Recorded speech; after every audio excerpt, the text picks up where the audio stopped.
not really reporting to somebody on my immediate campus, it got lonely.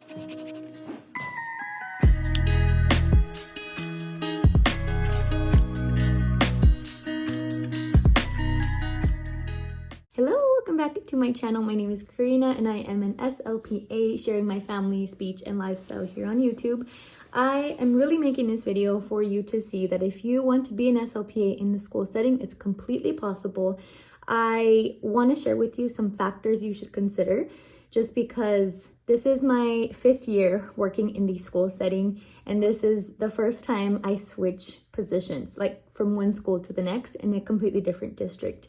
I kind of came to this conclusion because I just had my daughter in April of this year, and having the time off that I did to be home and, care for my family now, I really realized I want to be here at home. I need something that works better, that fits my family a little bit better. When I consider these different factors, it came down to like, okay, what's more important, in my life right now? And this is just where I need to be. So I will tell you from experience, I know people who absolutely love the school setting like I do. I know people who absolutely hate it. And then I know people who kind of don't know and go back and forth, and then they end up back in the schools. So my point is, if this is something that you want, do consider these factors, because it's not like a one-size-fits-all sort of thing. So the very first thing I want you to consider is, are you looking into a charter school district or are you looking into a public school district? This is extremely important. Charter school districts usually have more money. The funding is super important because this is going to impact your pay structure, which is huge.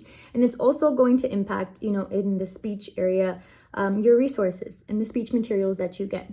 For example, you could potentially have a budget, in this school setting as a charter district. If they have more funding, they're going to likely give more money to you to buy speech materials, which is huge. If you're someone who doesn't have any materials from previous jobs or any kids at home, then it's going to be difficult for you to get started.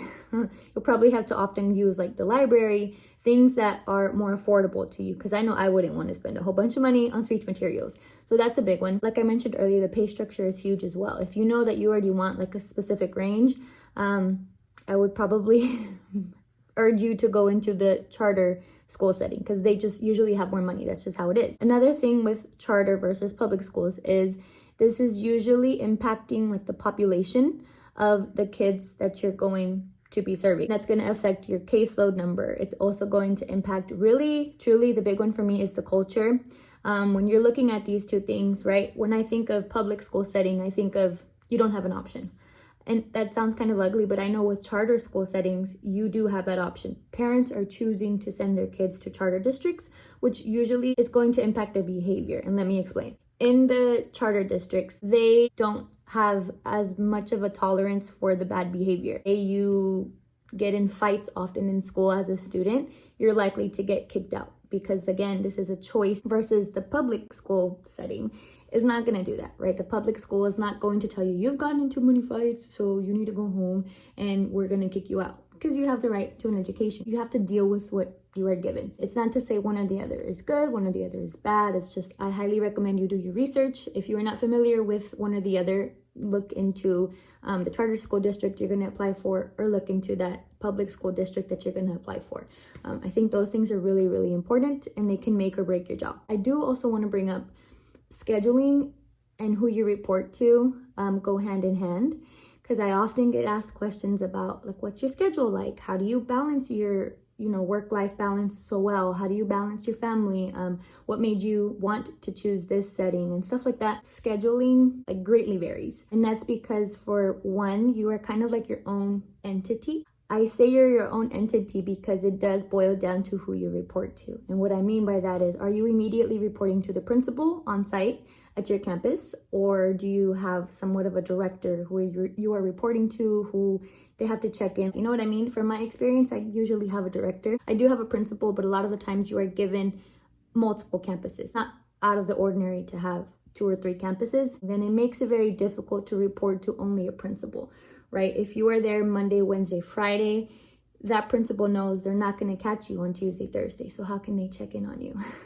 Same for the opposite school. If you're only there on Tuesdays, Thursdays, they know you'll be out of the office technically Monday, Wednesday, Friday. So it's difficult to keep up with a principal who's not seen every single day, right? It's hard to keep up with that person. So a lot of the times you're going to have like a director who oversees like the special education, special population staff, and they're gonna kind of keep you in check. Schedule is very dependent upon those factors. So you're reporting to how many campuses you are given. Generally though, I would say scheduling kind of falls between like 7:30 a.m. and 3:30 p.m.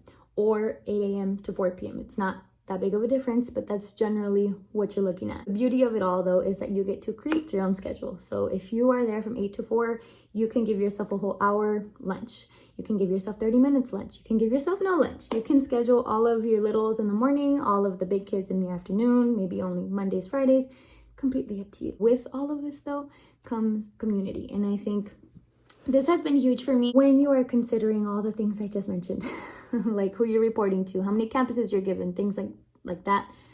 Also think about, like, are you a person who works better alone, or do you prefer to work as a team? Do you prefer to have multiple people in one room working side by side, or do you like your alone time and you kind of like going in to the office, leaving when you want, kind of having no one to talk to? I thought that's what I wanted. I thought I could, be by myself, and I liked it for several years. However, it kind of came to a point where I thought this is kind of lonely. After several years of kind of just doing the therapy and not really reporting to somebody on my immediate campus, it got lonely. It felt like I have no one to turn to, right? I'm not immediately talking with the teachers, or I'm not making friendships with these teachers. It's kind of like on a, speech therapy level only sort of thing. When I see you, that's all we're talking about. So I felt like I wanted more community, and where I'm at now, I feel like I definitely get that. If you've seen any of my previous videos, I've never really had a space to work. It kind of varies. So to have that now, I'm like super happy. That's something I want you to consider as well, is that community aspect. Because when you're looking into, this schedule sounds great and it's gonna fit my lifestyle really great, it's gonna work out, I get to leave whenever I want, I get to work from home, I get to, only be there 7 to 2 sort of deal, but you're gonna likely be alone. Just something else to consider. Okay, now getting into the duties as an SLPA, these can also greatly vary. I think it's important to consider these things because it's not, like I mentioned earlier, black and white sort of thing. Your duties as an SLPA will greatly vary, and I say that because it's gonna be, again, dependent on what I mentioned earlier, which was who are you reporting to. If it's gonna be your principal, then you're likely gonna have additional duties, right? If you are reporting to a campus every single day and you're seeing one principal every single day, they're gonna see you as a part of the general team, right? You are one of the teachers now, and you're likely going to have to do lunch duty, maybe after school duty, car line sort of thing, maybe morning duty. You're gonna have additional duties on top of your speech to-dos. Now, if you are someone who's given multiple campuses, you're likely not going to have to do teacher type of duties. Maybe you won't have any duties, right? It just is dependent on like your caseload, your schedule, your supervisor, the principal. All of these things can vary. My experience, I've always been one to only do the direct therapy, and then I get to go home. But, it is also nice sometimes to, like I was mentioning earlier, do these things and kind of get to know your campus. That's something I've done in the past. When I previously worked for another district, we were told to volunteer from time to time, and I think that really helped me build some relationships at the campuses that I was at. Also, gonna depend on your relationship that you have with your SLP. If they see that you are capable of doing more than just the speech therapy, then they're gonna have you do those things. It just kind of comes with the job, and it's something you will likely do at some point in the school setting. Now I'll kind of get into some questions. I did ask you guys to ask me anything related to SLPAs in the school setting on Instagram. The very first one was related around why I chose to leave, or how I came to that decision, because this is someone who's considering a new job. I kind of, like I mentioned earlier, really looked at the pros and cons. While it wasn't fully equal in my mind, I knew my values were changing. I knew my family now comes first. Now having 2 kids, it's something that is really, really close to my heart. And I know I want additional time at home, and I want to just be closer overall. It was kind of a no-brainer for me. It was like, sure, I like certain things about my previous job, but I'm ready to make that change because I know what I want. I know what I want in the future, and I know if I don't take this position now, I'm probably going to regret it in 2 years. Another question is if I am a contractor or if I work directly with the school setting. I mean, in the schools.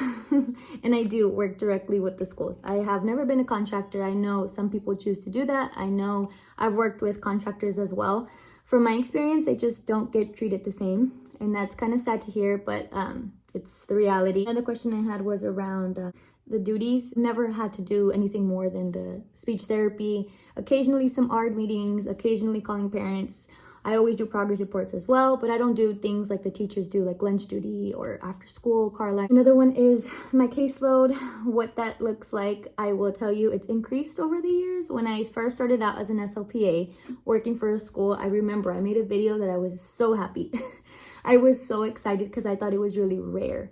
And back then, maybe like in 2019, I really thought in 5 years I wouldn't have a job. And I always share this because it's crazy that I thought that in 2019.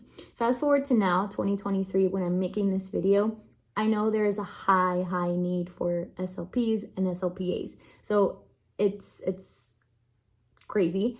And that's just kind of like my reasoning behind my caseload number. It has always been at about 100. I'll just say that. And while that sounds really high, I have been lucky enough to always have some support. At my previous school district, I had people, it took me a few years to get help, but I did get help. That's just because the numbers keep on rising. And so now that I'm working at a different school, I'm also a part of a team that I'm helping support, you know, that high number. Now for supervision, somebody asked, how does it work if your SLP is not assigned to the same campus as you are?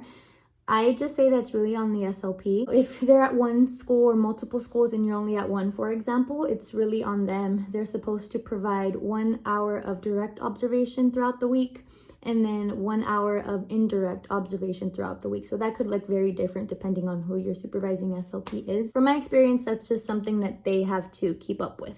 Another question was around the makeup sessions and kind of how that works. So if the student is if the student is absent from school and you are on campus, usually you don't have to make that up. That's just something I've always been told. That's what I've done in the past. For whatever reason, if I'm sick, I'm somewhere else. If I'm really busy one day and I can't do speech therapy, then I do have to make up that session because I was on campus, maybe they were there and I didn't get to see them. So that's how makeup sessions kind of work. Those are all of the questions. I am really excited for my job once again. I'm really excited to still keep working in the school setting and keep making videos. I know I keep saying that and I haven't been as consistent as I have been in the past, but please understand I do have a family.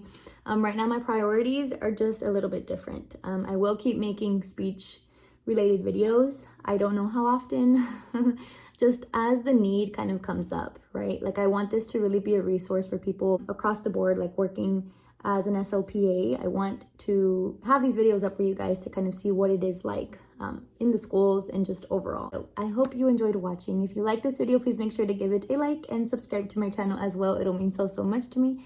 I will catch you in my next one. Bye.